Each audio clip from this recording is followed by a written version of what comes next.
kick out at one. Kicked out at one. Is this Dugan? Dugan. Dugan. Hey. Dugan. Hello, everyone, and welcome to Kick Out at One, a wrestling adjacent podcast wherein we talk about anything and everything that comes to mind. Wherein I fucked it up. Nailed it. It It's isn't so good. I know you did so well. It doesn't get it in one. It's Kick Out at One. Because yesterday I felt like you went on a minute and 12 opening. I'm like, we're gonna wrap that up. You called me out on it during the podcast, and that did wonders for my fucking confidence. Thanks. You do a wonderful job. You'll be fine. Look, I don't love these. Oh, thank you. I The was gonna say, lighting on this. Yeah. We were 2 seconds into the intro and Ash was already dancing. So Hey, gotta use the degree, man. Gee, I love it. All right. Rock Take and roll, me and you two, go. man. Thank you. I apologize. Hello, everyone, and welcome to the Kick Out at One podcast, a wrestling adjacent podcast wherein we talk about anything and everything that comes to mind as long as it somehow, some way relates to this wacky and wonderful world of professional wrestling. I am the trained unprofessional Vivian Jade, along with I'm my Mike. co-host. Are we at my spot yet? Yeah, we're literally at it. Perfect timing. I was literally introducing you. Really? Yes. Perfect. Exact. You know exactly when to get your fucking shit in, man. That's incredible. That's That incredible. is forever lost, Sorry. except for this exact moment. The Go ahead, perfectly timed Mikey Wild, not forever lost in this moment. The perfectly timed Mikey Wild.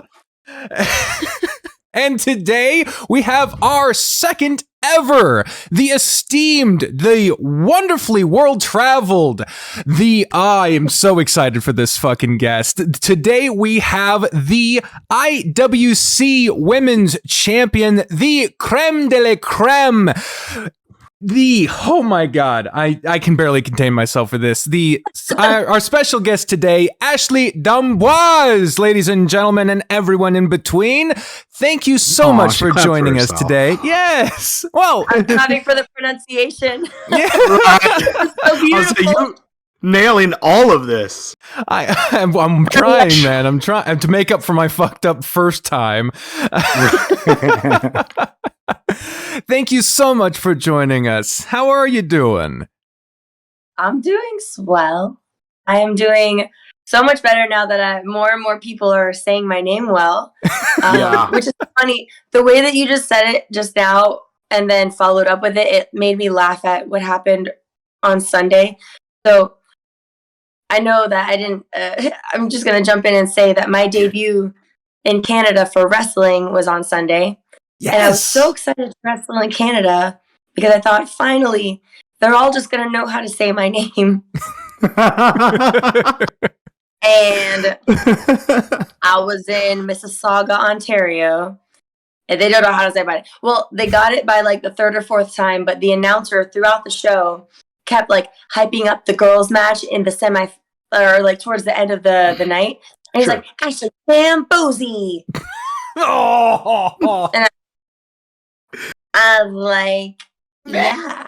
Being French Canadian, I was like, oh, it's D'Amboise. And then I heard I was no. I saw like when we got introduced to one another and you said your name, I remember going, I don't think so. And I just kept calling you Ashley. When we got this going, there were about, again, I threw you a bunch of dates and a bunch of slots, but altogether, I think there were about 10 people total that I wanted for first interviews. And literally since the moment we met, you have been a ball of energy, and we've been super talkative, and then have to be away from each other in catering because we're loud and obnoxious. so I was like, Ash, get her on the pod. I feel like this is a story I'm missing out on because obviously I wasn't there, but I feel like this is something if you're allowed to talk about it, I don't know, statute of limitations, but it was my first time at AEW up in Minnesota. What was the pay-per-view again?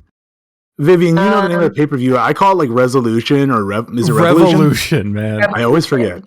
Yes. And Ashley, you've been doing for AEW for how many times have you done AEW prior to that show? Because you've been doing it quite a bit, yeah. A lot, yeah. Most of my matches have been from AEW. Like maybe like 20 of them, I think I counted recently. We were doing extra work we were doing meet and greets, right? Meet and greets. You had Sting, yes. Yeah. Because I had Ruby, so I was right next to you. And I was like, I don't know who this girl is, but she's in good shape and she's wearing AEW gear like a pro. And she's carrying herself like she definitely belongs here. Who the fuck are you? And so I immediately started chatting her up because she was fun as could be. And little did she know, like, I was just trying to use her to get to Sting, but whatever. Dude. Vivian has something to say about that. Fine, you can keep her. But so I think it was either the Friday night or the Saturday night that I did meet you, but I just knew that the day I met you, we ended up in catering. And you were kind of doing your own thing, and I was kind of doing my own thing, but we were like 3 chairs in between us.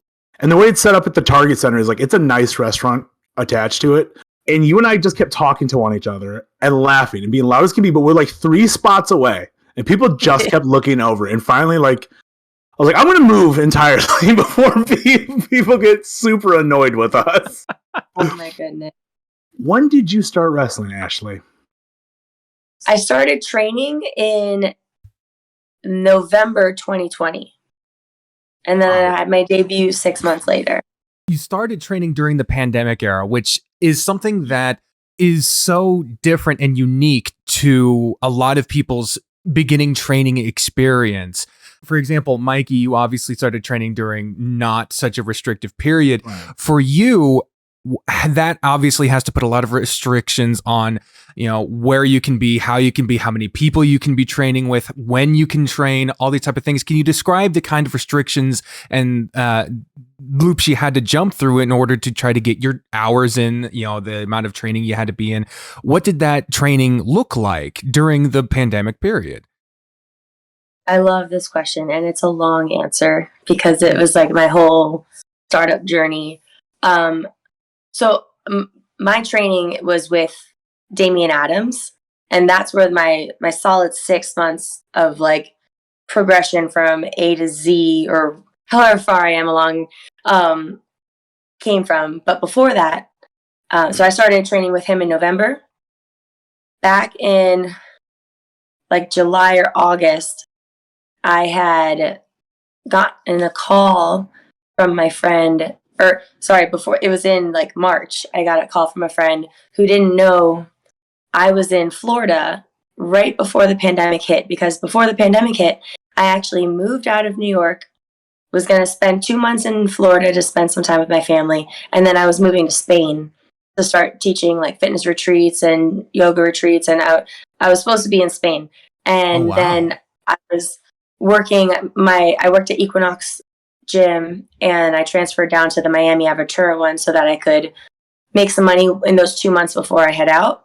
And I would see all over the TV about like virus on the cruise lines, blah, blah, blah. And I was like, that doesn't look good. And then COVID happened. So COVID starts to get bigger. And then my friend, I had been in Florida for maybe a month by then. And a friend of mine from New Jersey still called me, and he was like, hey, we used to live together in Brooklyn. And when I lived with him, he always tried to get me to go to wrestling matches or train. He's like, my friend will train you for free. Like, I just really believe in you, and I believe in your look, and like, you got to check this out. And I was like, I don't have time for that. Like, I just didn't have time for that. Like, okay, that'd be cool. I like anything that's athletic, performative, and I can travel with. But I just don't see how that's going to fit in my life right now. Sorry. So fast forward like 5 years, he calls me over the pandemic, and he goes, hey, everything's going batshit crazy. What are you doing on Saturday? And I was like, I'm in Florida. So yeah. He asked me to move back to New Jersey and train. So I thought about it, and then I was like, okay, well, I was kind of seeing this guy at the time, and I was like, yeah, sure, I'll move back up north. And I went back up north, and then everything just like shut down, and there was nothing. So that phone call got put on the back burner for a bit. I don't know exactly how things got brought back up, but I think he reached back out to me. His name is Joel Ruda, and he's still wrestling right now. I'm actually this Saturday, I'm going to be finally doing a match with him after all this. Yes. A year and 4 months I've been like going at this, or I guess since November 2020, and I haven't wrestled with him once yet. So, anyways, so somehow he got back in touch with me, and he's like, meet me here. It was at Gino Caruso's school in Lake Hiawatha, New Jersey. And I went in, I met Robert Saint, who's running the promotion for this Saturday. And he was like, I want to give you a full ride, full tuition paid for you to learn how to wrestle. And I was like, cool. What is it? Like,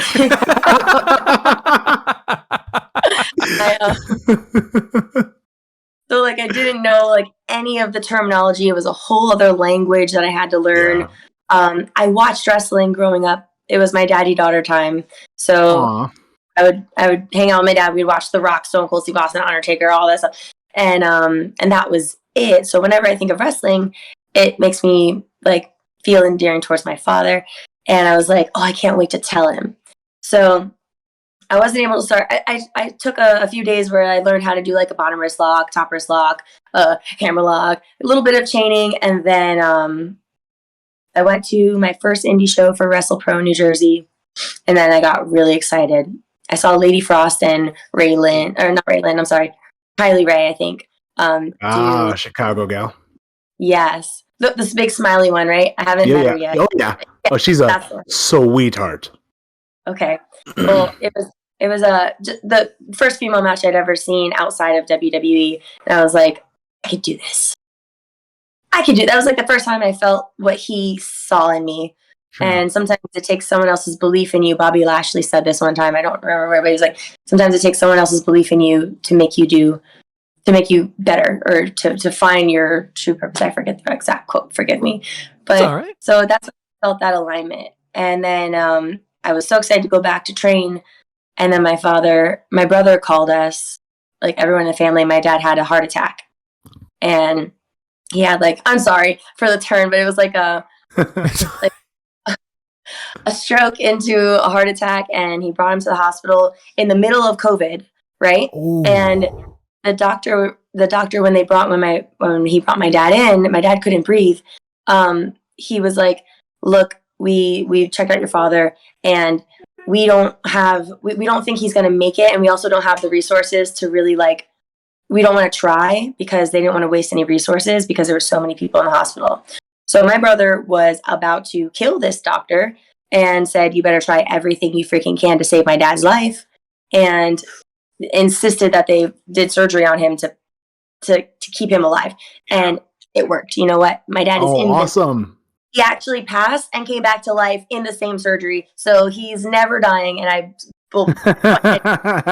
that's a fighter. He's a brand new heart. Screw yourself. He's never dying. So that's lovely to hear, I thought this was about I was like, she's smiling so much for where this story's going, and she's a psychopath. So thank goodness. Hell yeah. So, yeah. Right before that happened, I showed my dad a video of me taking a snapmare and then a little spot into a hip toss, and he saw the way I was landing. And my dad is a 3rd-degree black belt in karate, kempo boxing, and jiu-jitsu. And he looked at me and he said, Chérie, if you're going to do this, you better learn how to fall. You better learn how to hit. And he threatened that he would not let me wrestle. I'm 29 years old. He's like, you're not allowed to wrestle. Because when I was younger, he didn't let me do karate. I had to do ballet.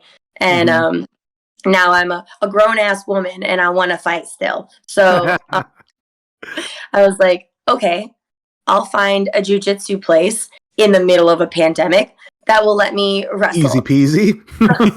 Yeah. I left ECPW shortly after that, my dad had the heart attack, and I went to Florida, and I didn't wrestle anymore. I stopped for a few months, and then when I got back to New Jersey, it got brought up again, but they said to go to Damian Adams. So when I enrolled at Damian Adams, that was it. my training started. And at the same time, I found where the police officers had it was solely open just for the cops of that county to train in jiu-jitsu. Oh, wow. Perfect. Open, but I got let in because I was like, hey, I'm a wrestler and I need to know how to protect myself. And also I'm a female living in New York City, so can you help me? And they were like, yeah. Perfect. So I learned jiu-jitsu. And then after that, it was like everything was so low key. Like at ECPW, they had a bigger group of people and it was still like on the DL. But where I was training with Damian Adams, it was such a small group of people. It was a private, like he calls it a private club. You have to be invited to train there. Not just anyone can sign up and pay their enrollment fee and go. So it was so under the radar. We were able to train 4, 5, 6 days a week. There was nothing else to do but train. Right. So, yeah. We were wrestling. We would get there. It was technically from like 7 till question mark, but I would get there at like 4 and we would like roll around, chain, work on like basic stuff because that's all I like really could handle because my brain was like, Damian Adams is all about the psychology of wrestling. Oh, yeah. Every single day I'm like, okay, but I saw this movie. He's like, the moves don't matter. Like, right. Moves don't matter. Tell a story. That the training was just such a blessing and such a hard time that Team Adams became such a family. We were seeing each other more than our actual families. You know, that's how my training started. Wow, wild. Yeah. Yeah, and that's very important that you mentioned, especially there at the end, talking about the psychology being a part of your intrinsic beginning of your training. Because I heard you talk about in another interview about how that's something you wanted to focus on in your development going forward, is that you want to develop your moveset and whatever, but the most important thing is your communication with the audience going forward, being able to put something out, respond with what you're getting from the audience, and that be the focus of what you're going for, communicating with them with something else, and that being your focus and storytelling. I think that is something that is the biggest key in the real superstardom of real professionals. So I think that is the real mark of what you're going for, and the real mark of what has really been a big key to your meteoric rise. That's one of the big. You just got a thing. I don't know. I can't really read it, but it says, "Viv, you have to shorten questions." I can okay. see you're trying to follow along. I'm trying to follow along. I'm like, is this a question? No, I love it. He's commenting on It's a conversation trying to talk, for God's sake. Sorry. It was a compliment. Well, there you go. That's the end of the comment. It's good on you for sorry, I was trying to follow the stories. question. That's on me. I thought I was following a question. I'm like, that made me think of a conversation that QT will come in and he'll coach. Like I think he'll come like twice a week now, and whenever I can get in the ring with him, it's like get in the ring with him, and he'll go on he'll tell stories throughout. And I remember one time he was talking about his coach at AEW at a certain point. I don't know if it's still happening, but I know at one point Billy Gunn was telling him to like milk the audience for all they'll give you.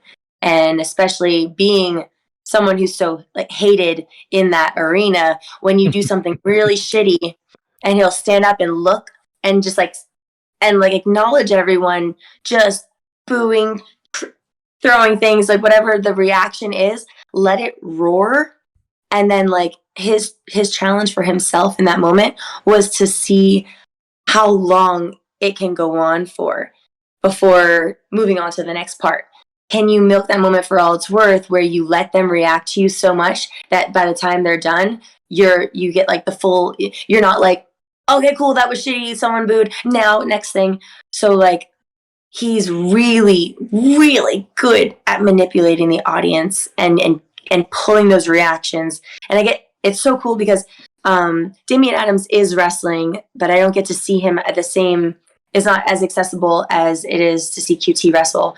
Damien's biggest thing is telling stories, period. So I know they have similar teaching styles. So it was really nice to transition from New Jersey to Georgia when I moved down here for the Nightmare Factory. But like QT does it on such a scale that I can really see the way that masses of people react. And I'm like, that's and now I'm not such a baby face anymore. I don't know if you've noticed that. Yeah, a little bit. So I want to take you guys. I want to take the audience.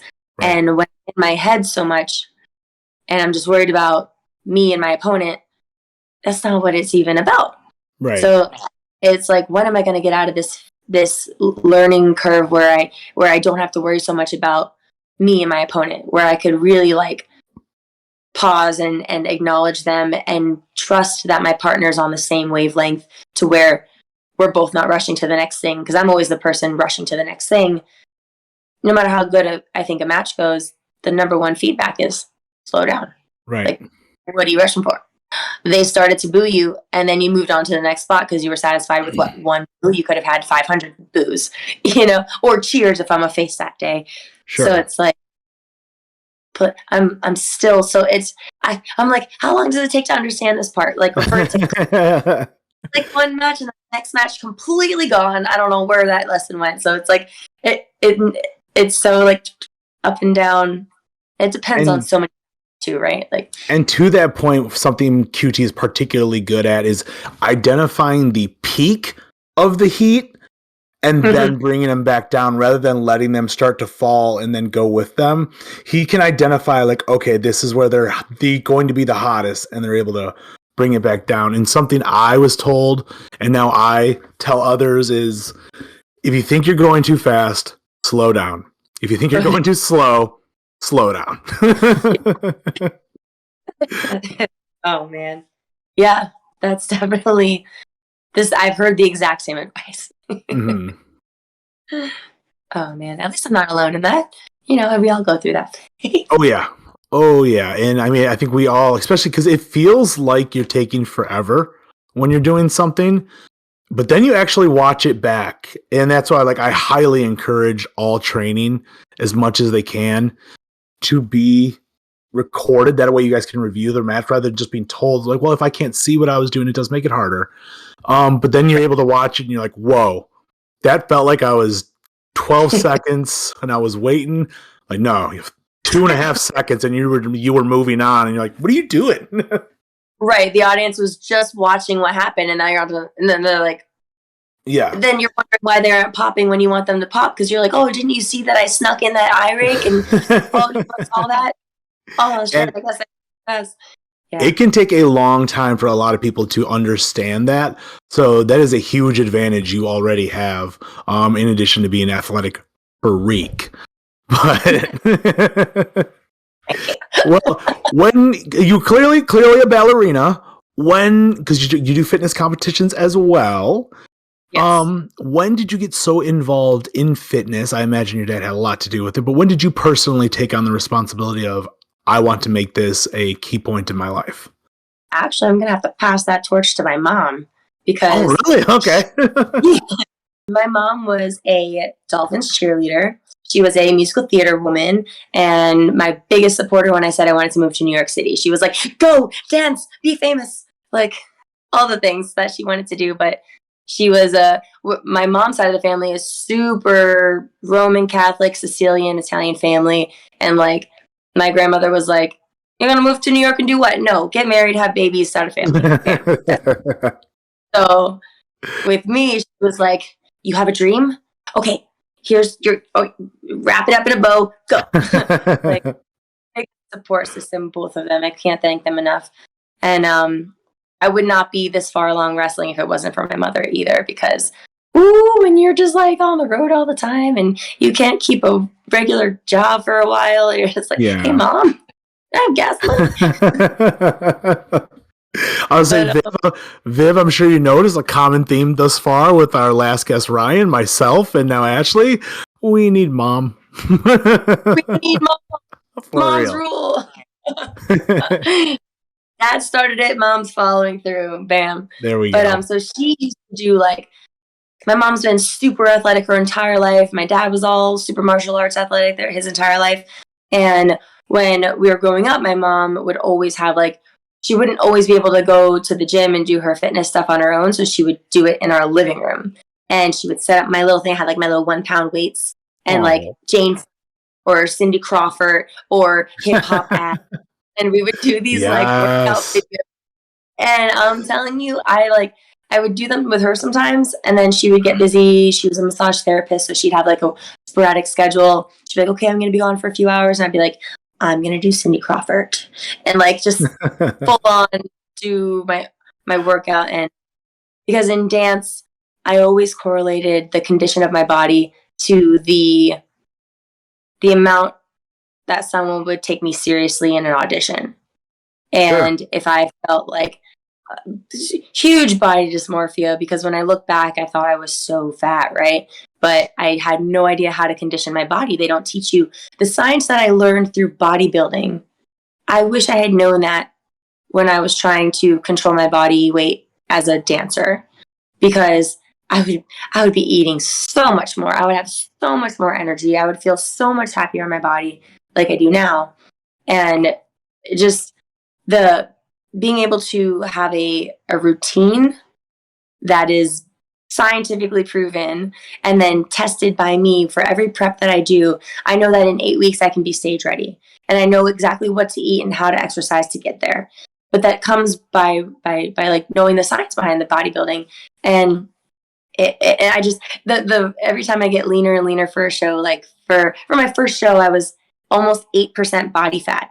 Yeah, that's the leanest I've ever been in my life. And I'm like, and I was feeling so great. I'm like, man, I felt worse as a dancer. Like when I was trying to be I was in a couple of ballet companies and like modern ballet companies, but like my classical ballet companies, I was like, I am T-Rex. I have these tiny little arms and big ass legs, and I think I'm going to dance the same way these long-legged girls are doing. And so I was like doing 90 minutes of cardio, eating like salad.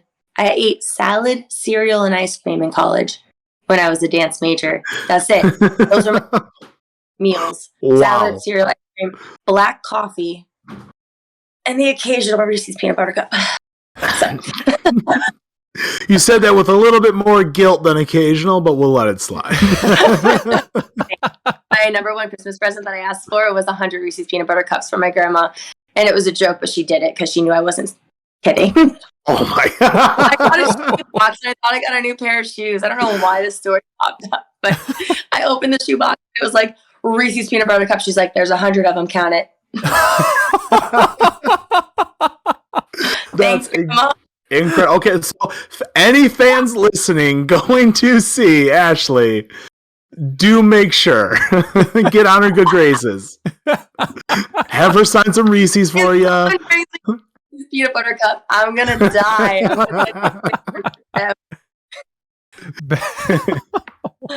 Oh so man, I'll be happy.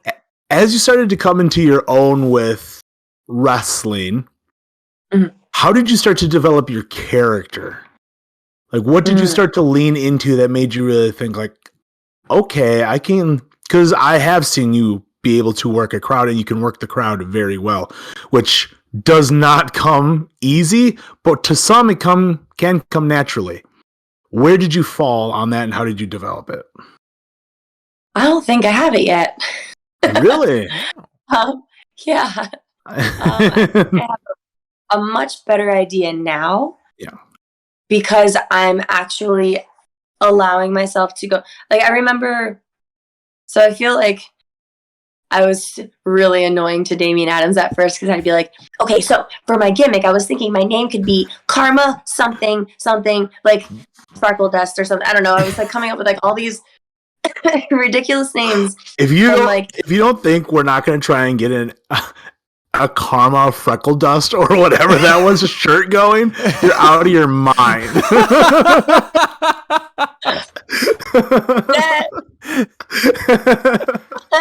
I definitely wanted something like cool, like Karma, and then I was like, I'm like really spiritual because I was right before the pandemic, I was doing sound healing with the womb yoga in the Lower East Side. I was like, I'm a sound healer yoga teacher. Like, frou-frou. Like, I want sparkle dust and sage. And like, I was like, I'll be karma, whatever. And he was like, can you learn how to wrestle first? Right. You think about a name. Where you design, I had all these drawings for like what I wanted my gear to be. And he's like, you don't know what you're doing yet. Can you just... He's like, well, go chain in the ring for 20 minutes and then we'll talk about a name. I'm like, okay.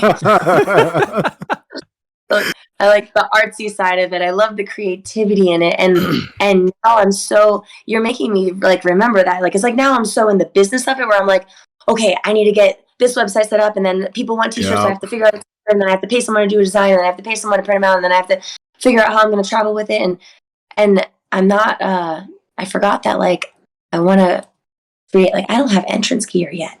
Like, I want, I have a new idea that I'm going to start embellishing on that leans harder into the French because I love it. I love being that French bitch in the ring, whether you love me or hate me. Like, I think it's a little bit out of date to boo someone just because they speak another language. But hey, it's working anyway. I'll take the heat where I can get it. And when I hear it, I think because maybe this is what's helping me get more comfortable with playing with the audience is because it all pinpoints down to my match with Allie Ketch at WWR Plus in Worcester, Massachusetts. We were both face. I thought she was going to be a heel because she's just like so much more like powerful, hard hitting. I don't know. Yeah. I just like, I felt like her energy as being like able to dominate my character. And then I would like try to be like the face in. Yeah. You giving the sympathy makes a lot more line. Yeah. The scrappy babyface underdog. Yeah. Yeah. So it was like, that was in my head. And then she was like, okay, if you, and I was almost a year in at that point or had just reached a year or something like that of working matches. So she was like, I'll lead it, no problem. So we went out there and she was ready to be booed at and I was ready to be like trying, because the hardest thing for me, I find it so hard to be a baby face because you have to like fire up and get the that hardest thing to do. Yeah. So I was like, okay, well, that's the only thing I know how to do. And I'm finally getting comfortable with it. I'm finally finding who I am and how I fire up and how I fight back. And then the crowd switched on me. Everyone started booing me and cheering her. Oh, no. You got the Hogan Rock treatment. And it was fine because I was excited for any interaction, right? If a crowd is dead, that's the worst. But if they're giving you stuff, that was information. And I was like, oh, we should have did this the other way around. Like, so then like I kind of got a little bit more bitchy when I started to hear them boo. I was like, and like calling them names and like speaking back to the audience. So they forced me to play with them.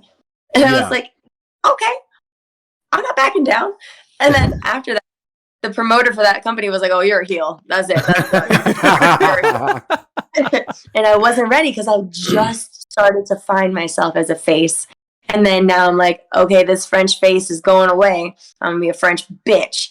And some people like the French bitch. So I don't know. Right. I'm just me now. That's it. I'm just fully me. And I found a version that I want to embellish on. And I think Women's Wrestling Army is really going to be a platform that I get to do that on. I want you to take an actual moment, though, because maybe you don't. I want you to appreciate how resilient you were in that moment, because I've known people who wrestle 10, 15 years, and they would be so flustered and collapse by boos or cheers when they're not supposed to get them. And you said the exact thing. The best thing is they can give you what you want. The worst thing they can do is give you what you don't, or the second best thing is they give you what you don't want. The worst thing they could do is give you nothing. And that's why you said you don't think you have it yet, but I think your mind going straight to that place of they're giving me something, that means I have something to work with. You're leagues ahead of where you think you are. And so I'm thrilled to see how you continue to develop because it's been an exciting ride thus far. Yeah. Thank you. Yeah, dang. Yeah. And it's not only that you did it at all, but the fact you did it in the moment. Like Yeah, you didn't even exactly. do it retrospectively, like, oh, I should have done this in that match. You did it while in the fucking ring. Like that's Fight or flight is a The real only thing thing. I wish that we could have switched up the structure that we had then. We went with the same structure of Mia's face and her heel, but I started to, it was more of like an internal dialogue, and then I would react a little bit more outside of it. But the actual, what we had planned, if she had been, because I feel like she is experienced enough and well-versed enough and in control of the ring enough. Oh, yeah. If she had a partner that was more experienced, she could be like, yo, let's switch this shit up. And then you would just go on the fly till I'm not there yet. I don't think, or definitely back then I was not there yet to be right, like, when you tell a story now with it. I've been doing this 15 years now.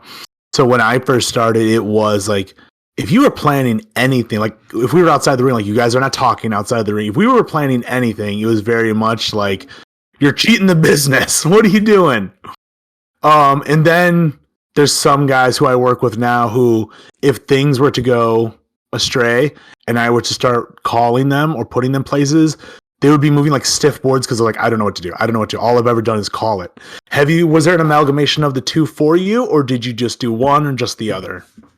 Wow. I'm so grateful. I'm glad that you mentioned this because Damian Adams does, it's almost like a rite of passage or like a huge milestone that you get when you're in his training, where you go, his aim is 20 minutes on the fly with everyone that he passes off. And awesome. Once you go 20 minutes on the fly with Damian, then you kind of get a little check of respect. Like, okay, you're okay at wrestling now. I don't think I think if Damian Adams says that you're a good wrestler or that like, okay, her wrestling is good, that's like the biggest compliment because I don't think it gets past good. His had expectations. Like Deanna Peraza, that was spectacular because for some reason she found a way to transmute his mind into her brain, and like they like don't make choices that he literally says that's exactly what I would have done, and that's a whole other goal that I wish I had more time to like steep in his teachings so that I can get the psychology down that much, because I don't. That's what I want, is like the technical psychology, not just I don't know how to describe it, but with Damian Over going on the fly, that was the first thing he taught us. Awesome. Going on the fly to wrestle, and then when it comes to like hammering down your footwork, hammering down your rhythm and your flow, he'll pick a spot that you'll learn the sequence and you'll do that over and over and over again. And then he'll record it and you'll watch it and you will see yourself and you'll go, oh, like girls who are trying to like exude this presence. And even men, like if you're in a headlock and you're like this, you know, like Damien calls it in the bucket. I mean, QT calls it being in the bucket. If you like lock up and you're like this, he's like, if someone's doing a headlock, like stick your ass out. Come on. Like you don't want to be back at Notre Dame over there. You want to have a strong spine where you're postured up, where you know that you mean business or you're powerful. You don't want to crumble when someone grabs you in anything. So there was that exact parallel of like learning how to wrestle on the fly, whether it's chaining or working with someone and just listening, or like a heat drill where they just do things and you react. You learn how to feel the body, read their body. One of the hardest things with learning on the fly is when to call stuff, how to call stuff. What are these people calling? Because not everybody calls the same thing. Even when it comes to giving the office or the Iggy, which is almost like just a little pinch or a squeeze. And it's like, are you telling me to ease up? Are you telling me to reverse? There's so many different things that Mick Foley tells a great story of when he was in there and Danucci throws him in. He says, watch the elbow. And he's never even heard that term. He's just like, watch it do what? And he just gets laid out right in the face. Because in his mind, he's like, watch your elbow. Yeah, I see it. Now what? Oh, no. There's Take an so elbow.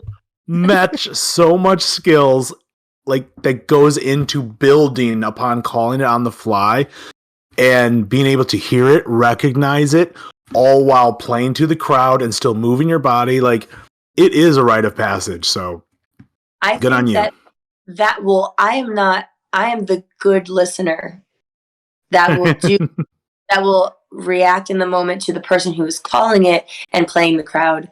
I aspire to be that leader, like that type of leader, where I could 20 minutes just on the fly call an entire arc of a match and make it make sense.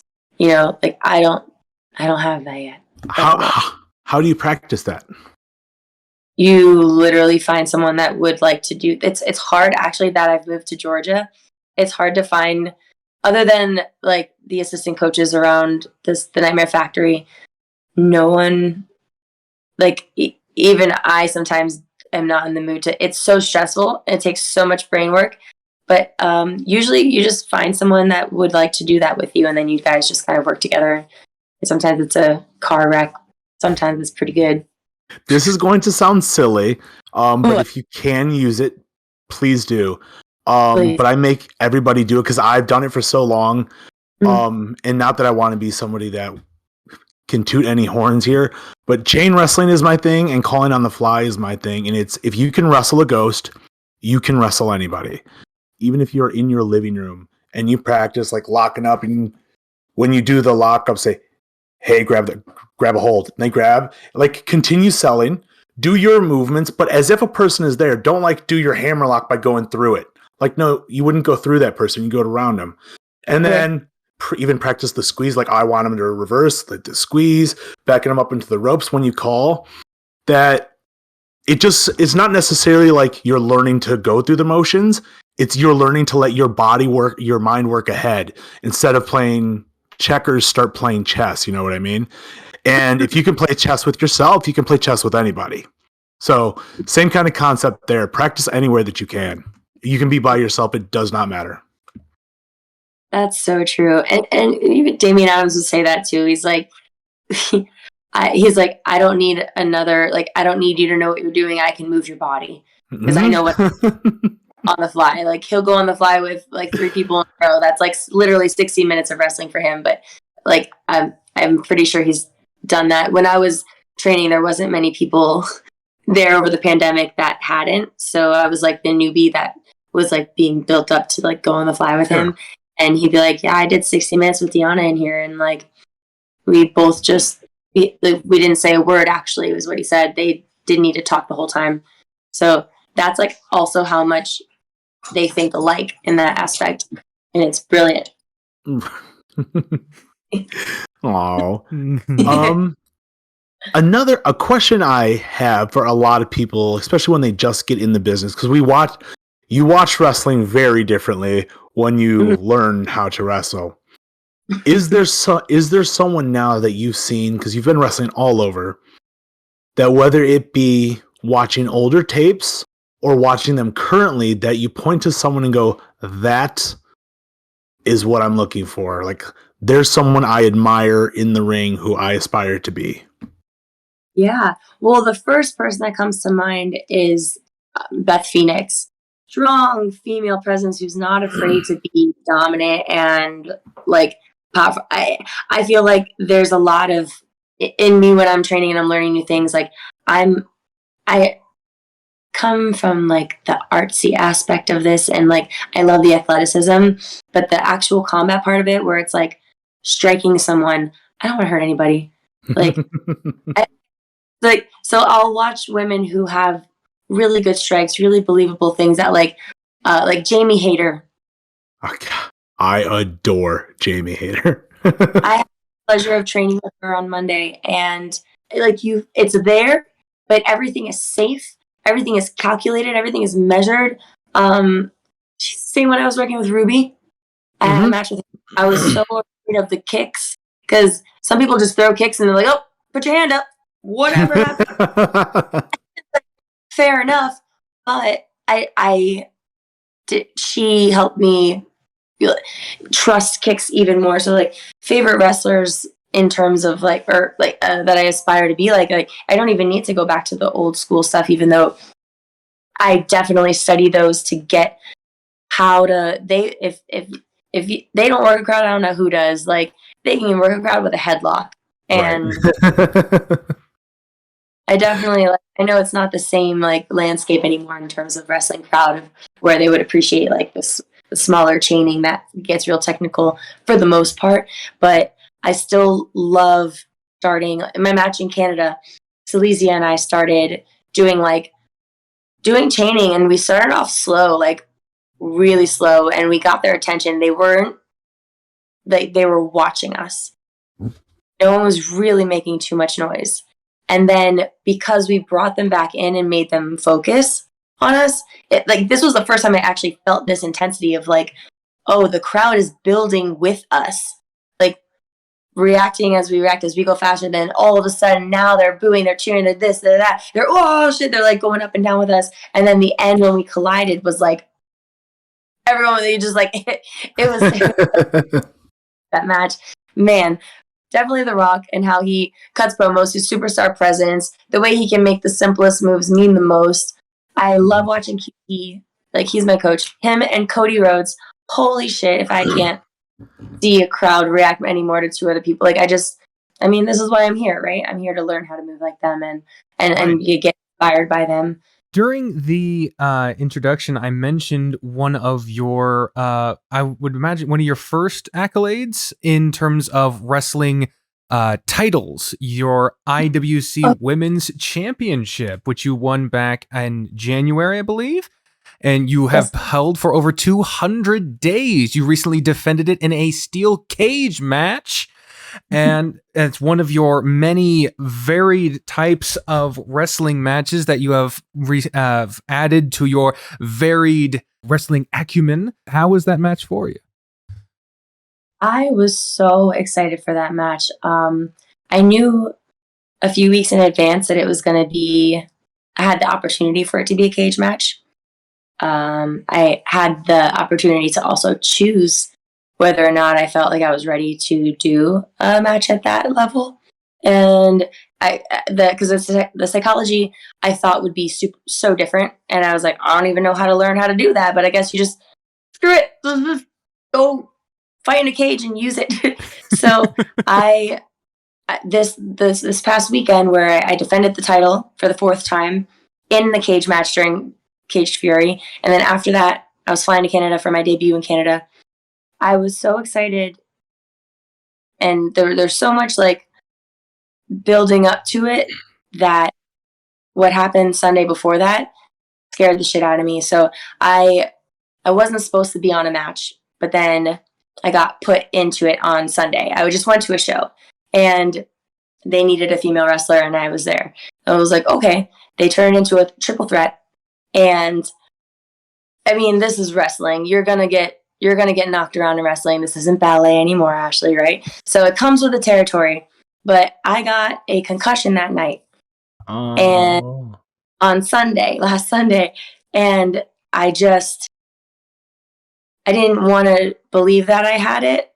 And like it happened so late on Sunday night that like, man, it happened. Like I had the whole night and the blurry vision, I finished the match. Okay, cool, good.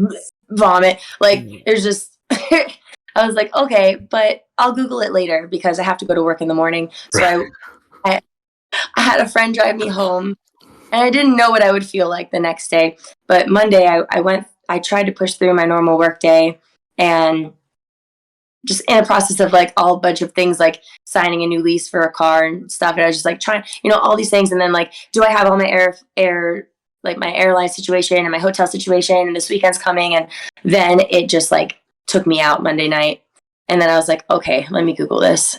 Canceled all my clients I'm a personal trainer at a gym. Tuesday, I did nothing. And I just like listened to all my other wrestler friends who've had serious concussions. And I'm like, okay, the first 2 things that you don't do is push through and drink caffeine. But I was drinking caffeine to push through because I felt foggy. I was like, I don't have any energy. Like I can't think straight. Like I need coffee. and I didn't really fully grasp the severity of a concussion. And because I was like, man, if it was like a real serious concussion, I'd be out, right? Like I'd need to go to the hospital, but I'm fine.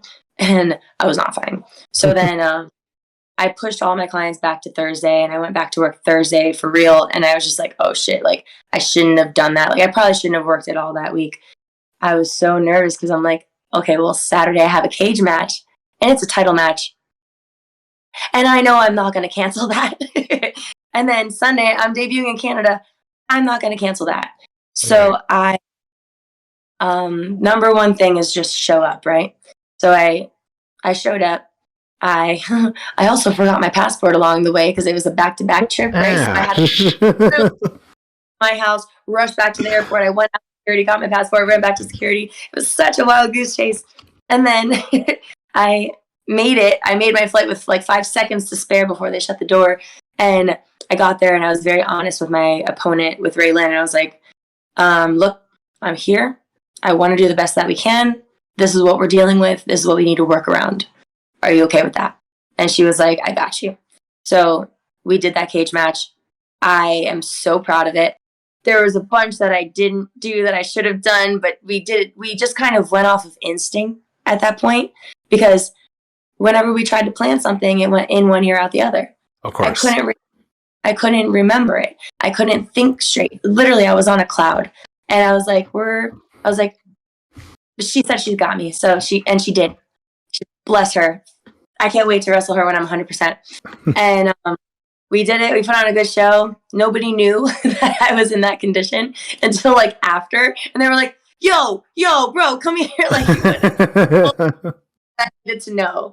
And that was it. And then I was out. And then I was like, no, can't go out afterwards. I got to go back to the hotel room and die. I literally like, I was like getting a fever. I got like Dayquil, NyQuil, all the things. And I had 3 hours to rest before my flight to Canada.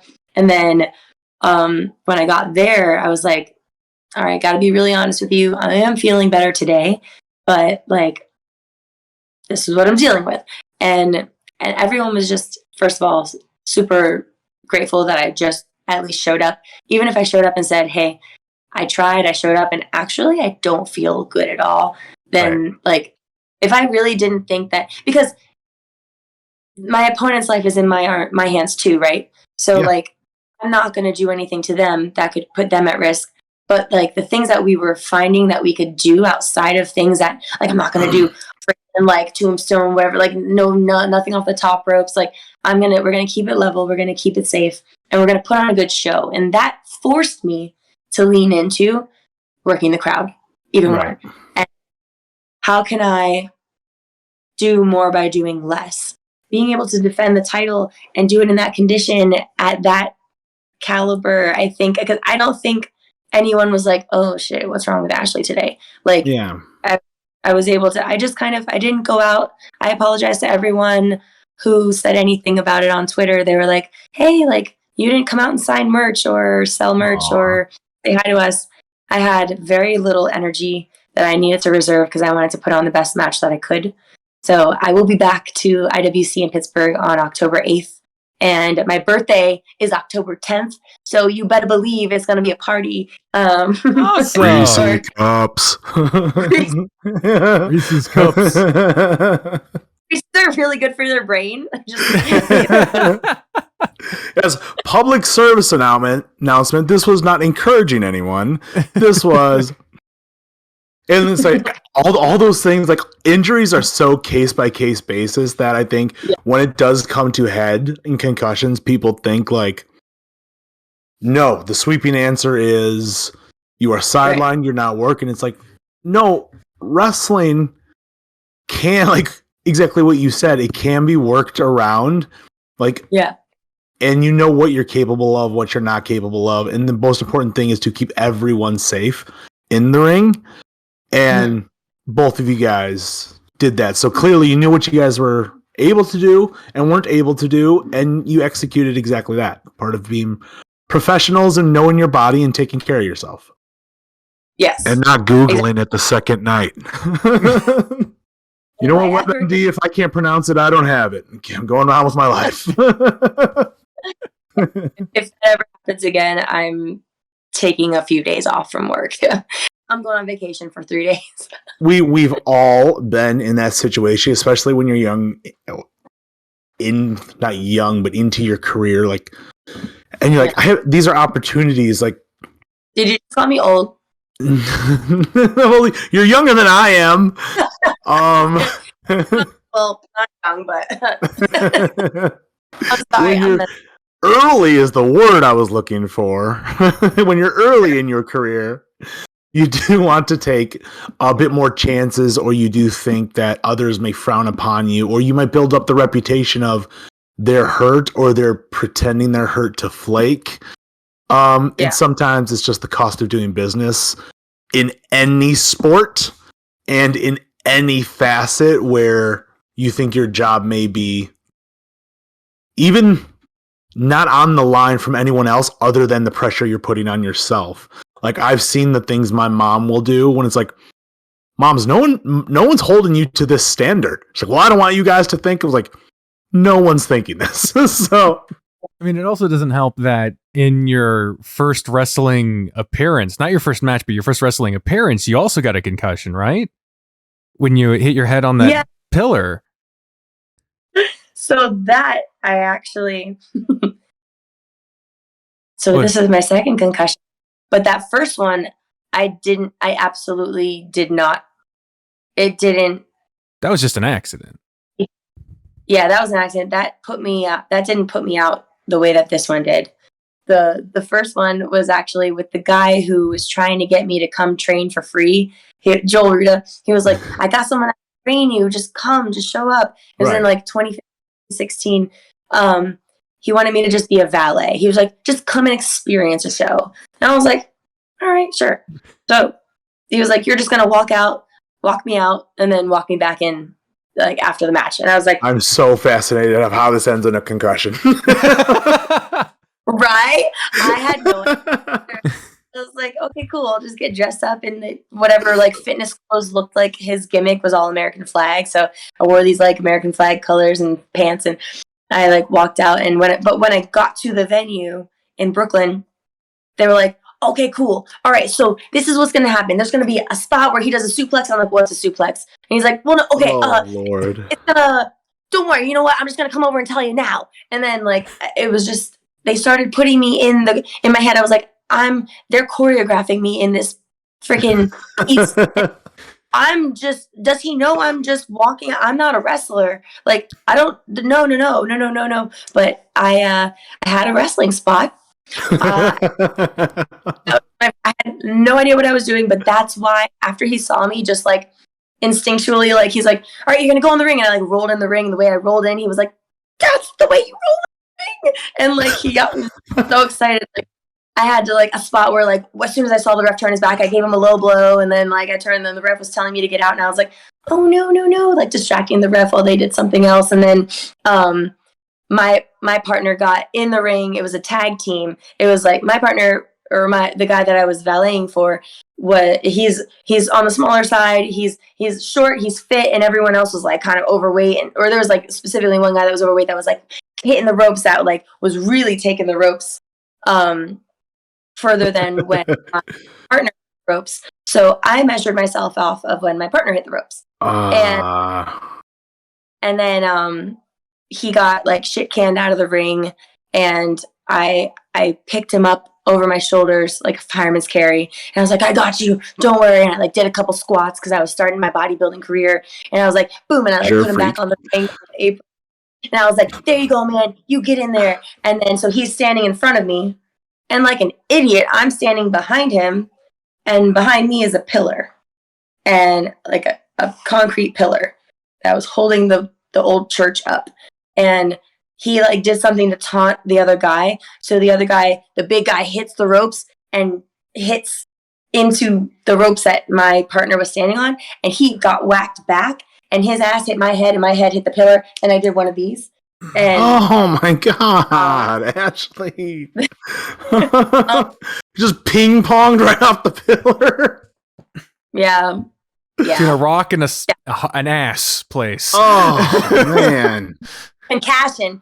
Rough. So the videographer was like, I don't think she's selling that. The girl doesn't know what selling is. That bitch is hurt. I had such a migraine for like days after, and I was teaching at Orange Theory Fitness, and I was like, loud music, microphone, screaming. Oh my God, I would go home every day and be like, for like 3 or 4 days straight. So yeah, that was my first thing before I knew how to wrestle. I'm just like, why the fuck do people like this shit? Yeah. After that match, he goes, so what do you say? Will you wrestle? Can you go to training? I was like, No. this shit hurts. No, I don't know why anyone does this. This sucks. I was so mad. What if I told you get a hot dog with it? Q 5 years later, she's a champion. Had to be a damn good hot dog. Ashley, I can't believe it, and I can believe it. We're closing in on an hour. So, dude, no joke. See, this is what happens in catering too. I was going to say, this is why we can't sit by one another. Some things I wanted to give out because I know we have merch to plug for you. Mm-hmm. But something I wish we would have done with Ryan that I know we can do with you. What match would you say you want people to check out that we could either embed or link for them to take a look at that really says who you are, that you're proud of, and you want people to share a bit? Oh, man. You're asking me this so soon after a concussion. I can't reflect. Oh, I did not take that into account, so you can text me over the few days, and we will link something. You got some time. You get some time. I'm so excited about the debut. If I could have you do the one with Silesia and I would love that, but I don't have footage for that yet. But I will look at what footage is available. Maybe the gauntlet match. I just rewatched that for the first time, or just watched that for the first time for CCW in Delaware. It's the only show I've ever done for them, but it was a gauntlet match where I got the first 4 opponents out of 8, and I think it was a strong showing of me. But what if we did this? Because I think this would be a fun thing that we could do. Is when we post this, we will link the gauntlet if that's what you want, and then when you get footage to the other one, what if we had you back on and we watch the match together? Because I would love to hear what was going through your mind, if anything. But looking back and you being able to see it, I mean, you and I are going to watch from a different vantage point. Well, I'm going to watch from a different vantage point. You being in it's going to watch from a different vantage point. And then Vivian being able to watch from a different fan point. yeah. So would you want to do a watch along? I think that'd be fun. I've never done that before, so absolutely. Fantastic. All right, Thank you. Yeah. Perfect. Well, Cool. you got some gorgeous shirts out there. Where can we find them? Ooh. Well, I finally figured out how to work Linktree. So if you go on to my Instagram my Instagram bio, the Linktree link will have the merchandise site where you can do from Pro Wrestling Tees. I've got my original cream colored Crème de la Crème Ashley D'Amboise shirt, and then the new from WWR Plus's promotion, the Fleur de Feu. It's like a fiery. I love that one. I want to snag that one. Ooh, do it. It's gorgeous. Thank you. Hey, so say again. I think you cut out. Thanks to. Oh, thanks. I said I was giving a shout out saying thank you, Drew. Well, you don't want to deprive Drew of their rightful thanks. I was gonna say, is there a Drew that they can follow? First of all, you didn't even mention. You just said go to my Instagram bio. You didn't even mention your Instagram. Yeah. So, My Instagram is just at D'Amboise. Spell it right. You can Google it. So, no, I'm just kidding. There's the heel coming out. How's that? Does this heel turn all of a sudden? What are we doing? You're about to get Snickers at every show. Good luck. No, those are not nearly as good as Reese's. Yeah, just my name, and then on Twitter it's Ashley_D'Amboise. But you can get my shirt. The links for the shirts are on my Instagram bio in Linktree. Perfect. And again, you said you had some stuff coming up. wrestling in Montreal soon. So Yes. where can everyone look out for that? What promotions? And how can they find that? Viv, while Ashley is on the phone still, I would like to formally apologize to you because I realized like it was a ring thing of while you were saying the questions, I was like, this is taking a little longer. And then I started saying the questions, I was like, oh shit, I'm taking way longer, if not longer. Yeah. So I'm so sorry, my dear. That's all right. I appreciate you saying that. But, Well, yeah, you deserve the apology and deserve it in front of Ashley for me. That was super rude. Oh, well, thank you. When I have my big Montreal debut, it's going to be for MEEW wrestling, main event wrestling in Montreal. I know there's a couple of main event promotions, but specifically in Montreal on the 23rd of September. But the one that matters. The one that matters. My family is about to blow that spot up, and my big sister owns a nightclub down there, or up there. So I'm going to be like, all right, you guys, we're going to flood Leah's place. What was the date on that again? September 23rd. Oh, wow. That's coming up Nice. rather quickly. Okay, Yeah. lovely. Since you're traveling all over the place, will you be in Chicago for All Out Week whatsoever? I don't know yet. Everything is so last minute with AEW when it Dude, comes I to know. extra work. So I know. Same here. Like I've gotten emails And 2 days beforehand. I'm like, dude. I know Sunday, and I'm like, I don't know if I'm going or not. Yeah, I'm waiting on anything back from. So let me know if you do, because Yeah. even if I don't go, I'll be at All Out. So Okay. if you haven't, shoot Sean Dean email again just to remind him, hey, kind of fucking fantastic. Get me on the show. If you want the show to be extra special, right? you know, You need a French influence in there. Come on. Who else is Yeah. doing it? Honestly, like it might sound silly, but like how big of a deal are Kevin Owens and Sami Zayn when they come anywhere near a French speaking anything? Dude, Yeah. it's awesome. Yeah. It's so awesome. Thank you so much for coming out. I know you are crazy busy. But the enthusiasm you showed to want to come on, I was like, heck yes, we need her. So thank you yeah. so much for means everything so you're much. making. Thanks for wanting. Always. Well, Cool. then, like I said, we'll talk soon when we get some cage footage. We'll do a watch along, and then hopefully I'll meet you in catering soon, eh? Hey, let's do it. I did not even mean to say A like that. Jesus. Oh, it was a Canadian joke. It's fine. It wasn't. Whatever. All right. Bye, Ash. Avianto. See you later. Aww. All right. Well, Again, I am so sorry about that. As I was asking my question, I realized, oh, this goes way longer than you initially think about the question. I'm so sorry about that. It's okay, man. It's all right. You know, it just cut my confidence down in the prime of the interview, and it made me feel like I got knew to shit that in front of a stranger, and I was, Yeah. you know, That's why I wanted to apologize. Jump off a bridge, you know. It's I'm kidding. That's why I wanted to make sure I apologized with her still on. It's okay, man. It's all right. Because, dude, you were in, like, again, listening to you speak, I can get lost in it. Like, you're so good. But then I was like, I don't know what came over me where, like, I was still in coach mode. You know what I mean? Like, I come right from coaching, and then I'm like, hey, no, this is what you have to do. And then I get back into realize, like, no, I'm with friends. What the fuck am I doing?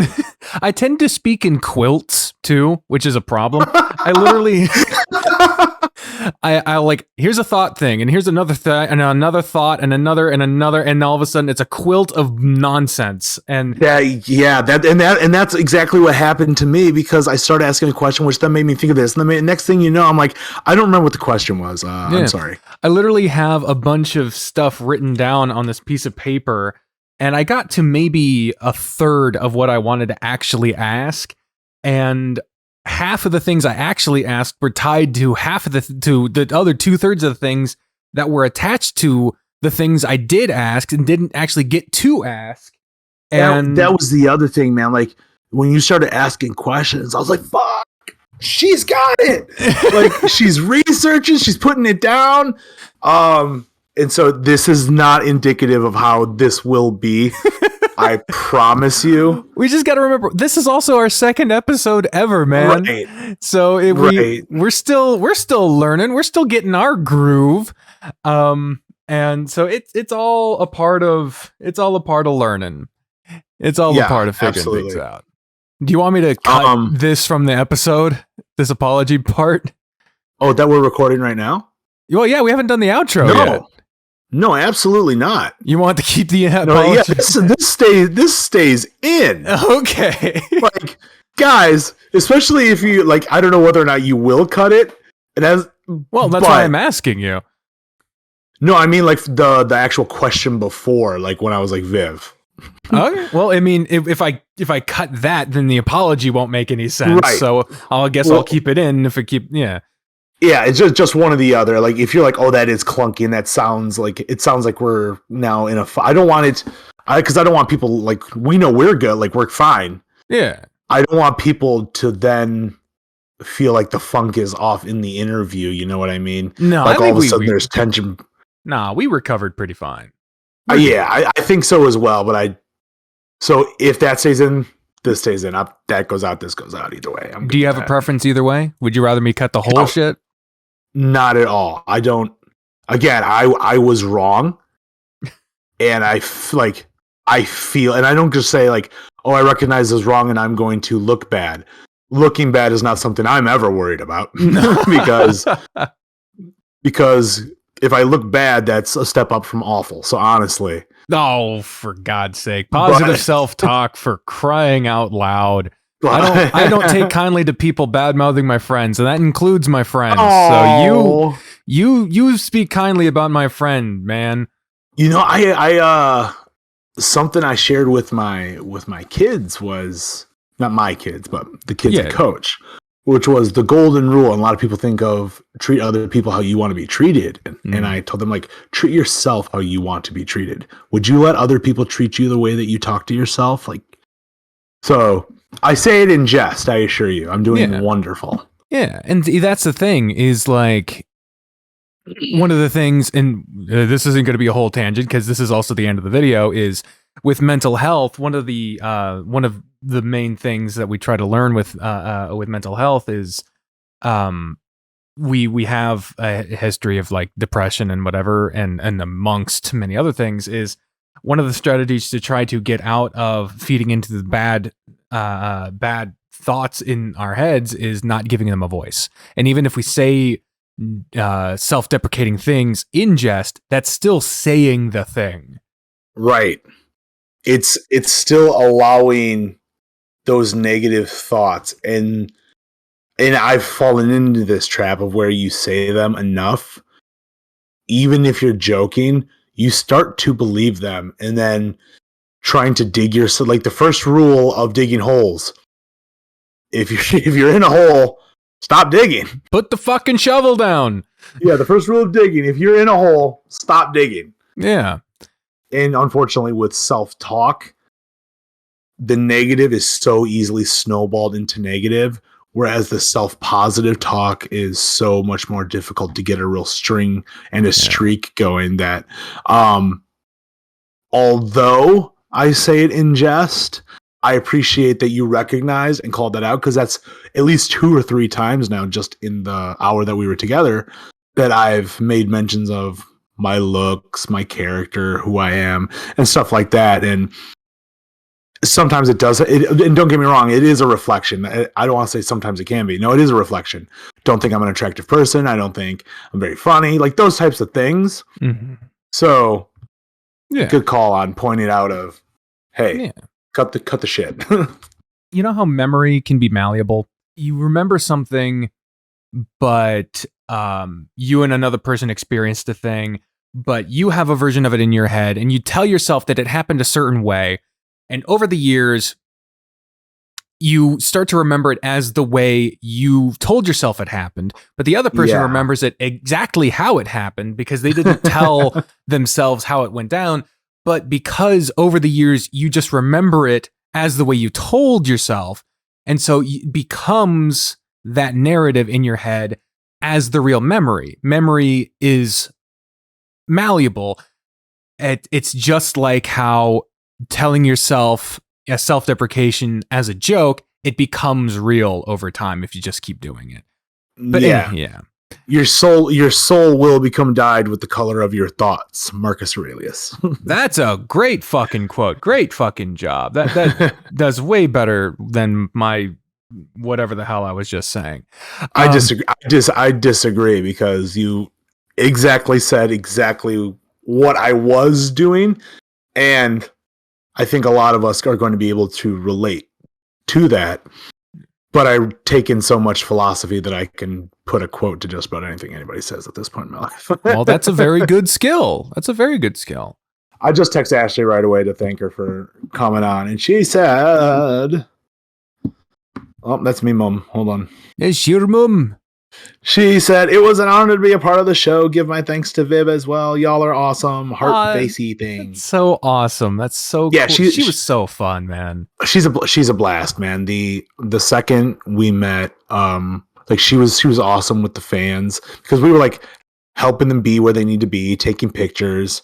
So yeah, then that just kind of parlayed into us talking, mingling, and fucking around backstage a lot. So I absolutely, during my research, I was just, looking into her and watching interviews with her, and it was just like, there's a lot of fun just researching into her. So being able to talk to her, like, it was a lot of fun. Honest to God, I had no idea she's only been doing this a year and a half. And from watching her, you wouldn't know it. No, yeah. I mean, I watched her debut. I didn't watch her debut. I watched one of her first matches with Ty Conti on Dark. Yeah. Right. And Ty also is relatively new. And she had just come from WWE at that time in NXT. She got released and then come to AEW. Yeah, and they weren't Flair and Steamboat at the time, but they certainly weren't green. No, they were perfectly competent and that was really soon after her debut. Like really soon. That was like one of her I got her cage match. Oh, cagematch.net? Yeah, I got her fucking thing. That was her like 5th ever match. Unreal, man. Unreal. And I wasn't like, again, same as I wasn't with Cross. I wasn't just blowing smoke up her ass. Like, I've genuinely, and just since I've met her, I went back, checked out her stuff, and then genuinely enjoyed watching her progress, and keep building and building. And that's just going to keep going, man. She keeps herself in incredible shape, and she has a want to learn. The hardest thing is like you can't learn something you think you already know, and that happens to a lot of people in wrestling. Yeah, especially when they're only focused on moves over psychology, and that's something that I'm very glad that from the very beginning of her training, she said she was, like she said, she learned she was learning the right things from the start. We were talking about it. The audience is a character in any wrestling show. Sure, they are just they are, and if you're not communicating with them, they will rebel. They're going to get pissed, and that's why for so long, it felt like in a lot of mainstream, aka WWE, and there was just this huge disconnect. Like, it didn't matter what the fuck any audience was saying, nothing mattered.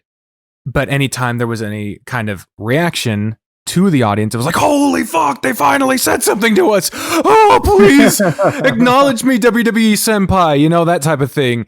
And now that we're actually getting a little bit of that with the administration changeover, it feels like the first drink of cold water after years of being in a desert. Right. So with her training from the start to listen to the audience, to pay attention to psychology over moves, she's got the correct toolbox to become a superstar. And I don't mean WWE superstar specifically. I mean, she could be she could be the next Beth Phoenix. Sure. Or more specifically, she's the first of her. Yeah. That because the next whoever the hell from long ago, that could be seen as an insult, possibly. But sure, the first and limiting, yeah. But the first of yourself on that level, if not further, that I think, yeah. She's immensely talented. Oh yeah. All right, everyone, that'll do it for this episode of Kick Out at 1, a wrestling adjacent podcast where we had today our wonderful interview. Oh my God, it was so fun. I had a fucking blast. Do you have a fucking blast, Mikey? I'm having a fucking blast. I love Ashley. Again, so much energy. She's just an absolute blast. And I'm going to say blast all the time now. Fucking And if you guys blast. Take anything away from this, it's get her shirt, watch her shows, meet her, and give her Reese cups. Reese's cups, for God's sake.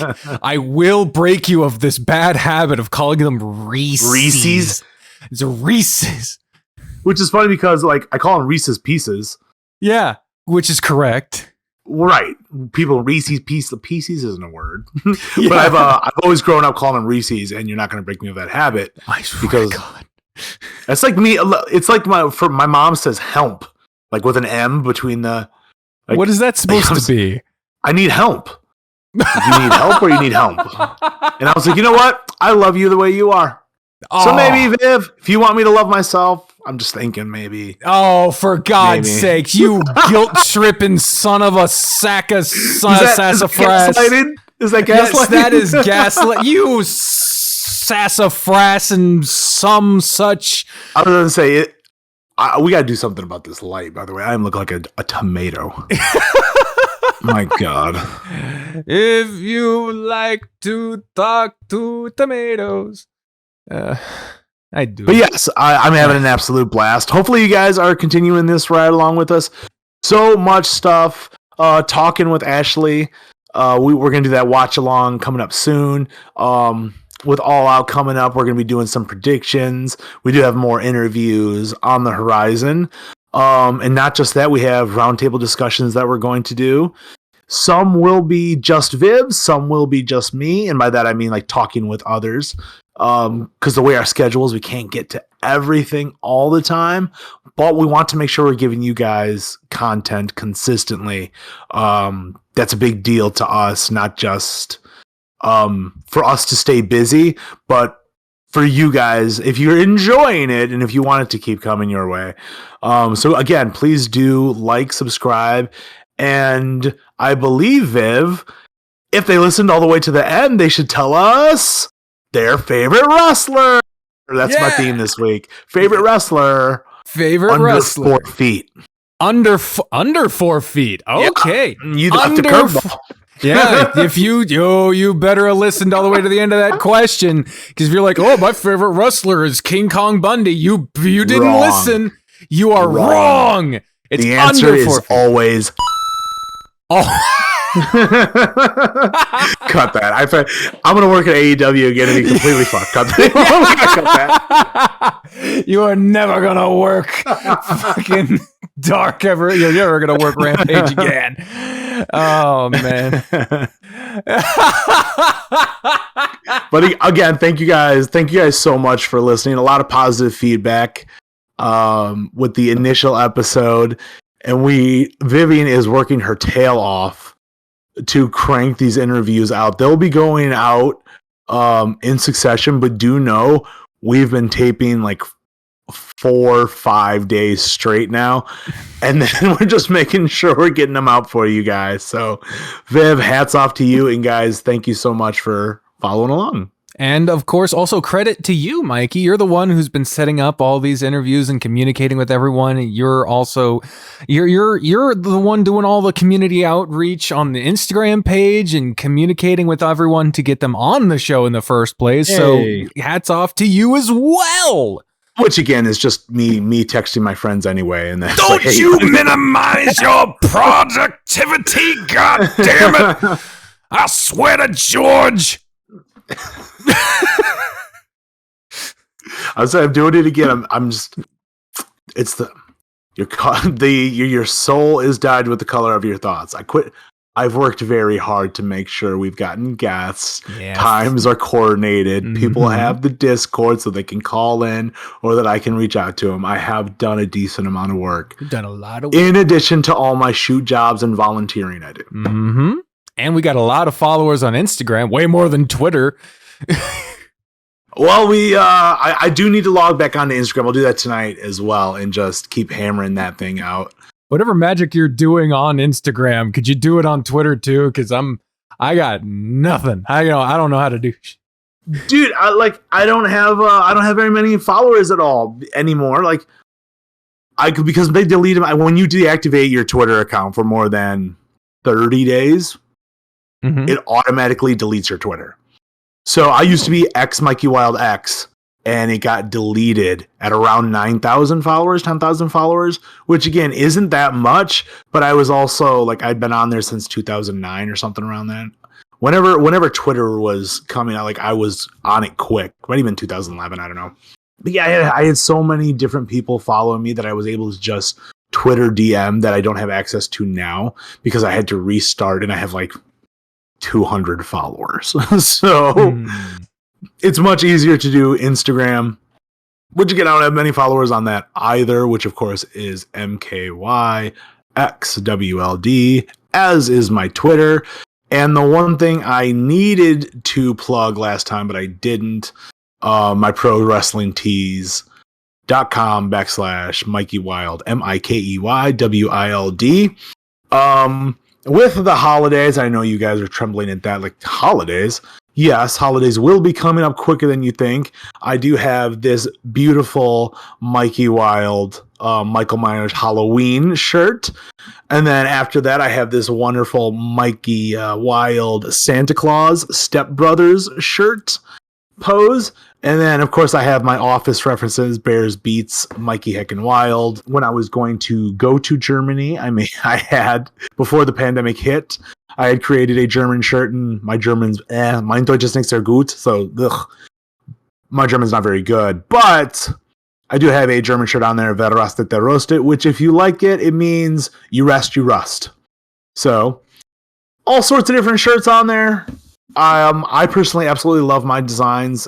I love the guys that have done my designs. I continue to make the most ridiculous shirts I possibly can. So I went off on a tangent. I'm plugging myself. I don't know why. Because that's what you're in the promotions business, man. It's you gotta because sell. What are you to selling? pay the bills. Yeah, man. Honest to God, I got to pay some bills here. Where is the money? The money, daddy.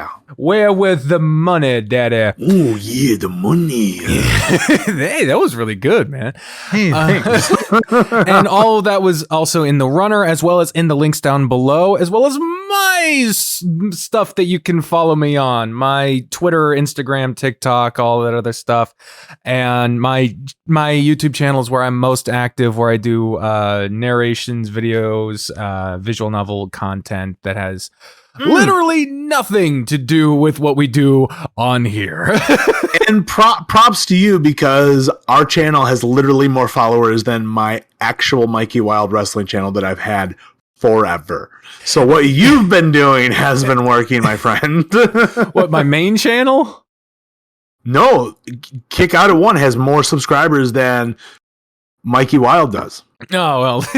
Yeah. My nephew, my 12-year-old autistic nephew, who makes some of the worst and best videos I have the pleasure of viewing, has more followers than I do on YouTube. So that's not my bread and butter. I share my YouTube to everything else, and they follow me there. Whereas you know how to bring the community to YouTube. So good on you. And thank you guys because that's what we're here for. Yes, and speaking of the Kick Out at One YouTube channel, make sure you subscribe and follow and comment on all the things. There's a playlist for the full episodes as well as all the clips. I'm going to try to get the clips on the social medias, the Instagram, the TikTok, the Twitter, all those places. I'm trying to learn how to do that. And if you want to listen for the audio only experience, you can download that on Podbean. And we're also going to work on trying to get those on the Spotify and The Apple Music, I think I just got a message. Sorry, usually I feel like when I get that notification, it's you telling me to shut the fuck up. I mean, usually, hasn't that been once? Let's calm down here. This is not a trend. Well, there was the first episode where you told me to take it home, and the second one where you told me to. It's twice now, man. Okay. Oh, you know what? Fair. Twice is a trend. 3 times it's a habit. I'll give it to you. Okay. I'm sorry. I'm just joshing you, man. I'm just taking.